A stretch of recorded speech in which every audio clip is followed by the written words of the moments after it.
The end of the year always sneaks up on me. I don't know why exactly that is. You would think I would know by now. It's very strange.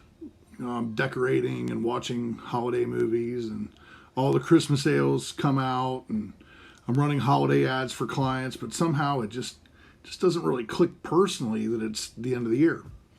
I'm always rather surprised each year also at the amount of sales calls that occur. Like, for some reason, I assume that everybody but retail shuts down in December. Yet that has never actually happened, not once. So last week I found myself on multiple calls, and I always get asked a version of this question, many times, but for some reason last week on this particular call hit me just a little bit different. The prospective client says, "How confident are you that this will work?" So I kind of paused for a second. Well, of course I'm reasonably confident of the strategy, or I never would have proposed it. But he continued before I could respond, and he went on to say, "Is this enough? Is it enough budget? Is it enough channels? Is it big enough? Are we doing enough?" Now I was really pausing to respond because that's actually the right question. So I started thinking, how did I know? How did I know that I was confident I knew that I was confident, but why did I know I was confident that we were doing the right work? So I started to think it through. What I realized was that I found myself asking a series of questions and answering those questions. And it occurs to me that a business owner can ask themselves these questions also. It doesn't have to be your agency. It can just be you. Now, what you do with the answers to these questions is totally up to you, but you should still ask yourself. Let me start off by saying that there is no such thing as absolute certainty. That's nonsense, and if it could be achieved and guaranteed, then that's what everyone would do, and someone would be very, very rich. There are tons of variables. There's just too many. There's things that need tested, and geographic differences and offer differences and all of that. What we're talking about here is eliminating as many variables as possible and hitting the ground running as informed and strategic as possible. So the first question I ask myself, and you should ask yourself, is, did we define the target audiences and can we find them? Now, I don't just mean those silly buyer persona things like Sally Stay-at-Home is 23.7 years old or something like that. I mean really specific, because you're going to need to know your target's behavior, demographics, and where to find them. Can you find them? If your target audience is realtors, the answer is yes. They list their title right on LinkedIn. Super easy to find. They also visit certain websites so we can start to build a profile for display or YouTube ads. If your target audience is moms with young kids, the answer is yes. They're probably watching a ton of videos for kids over on YouTube. You can advertise as a pre-roll video. And they're definitely going to specific websites. How about people that own cars in Akron, Ohio? Yep, Facebook will get you right to those people. Do you know what's an even better idea than just targeting? Existing data. How about people that have visited your website or an existing customer list? There's all sorts of ways you can reappear in their world. Question 2, is your message clear? I always compare businesses to nonprofits. If nonprofits advertise the way many businesses do, no one would ever support them. Their mission would not be clear enough for you to donate. Is your business being clear in the problem that it solves? You're asking people to purchase from you.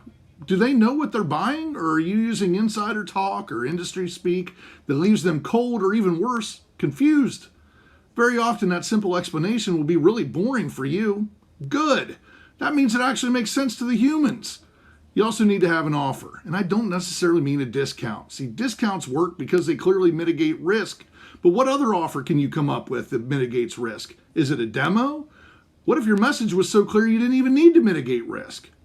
Question number 3, do you have an existing, or are you willing to create educational content that moves prospects through solution-aware, problem-aware, etc., and helps them know, like, and trust you?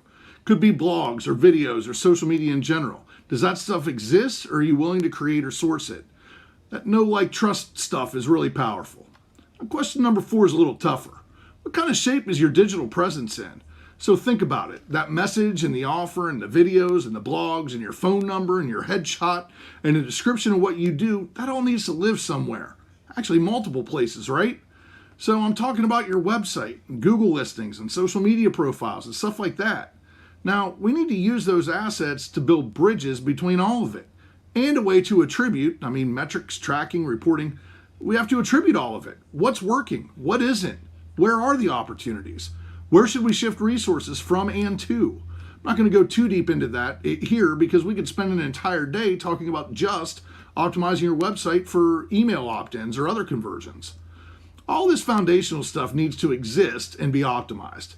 Is it or is there a plan in place to make sure that it is?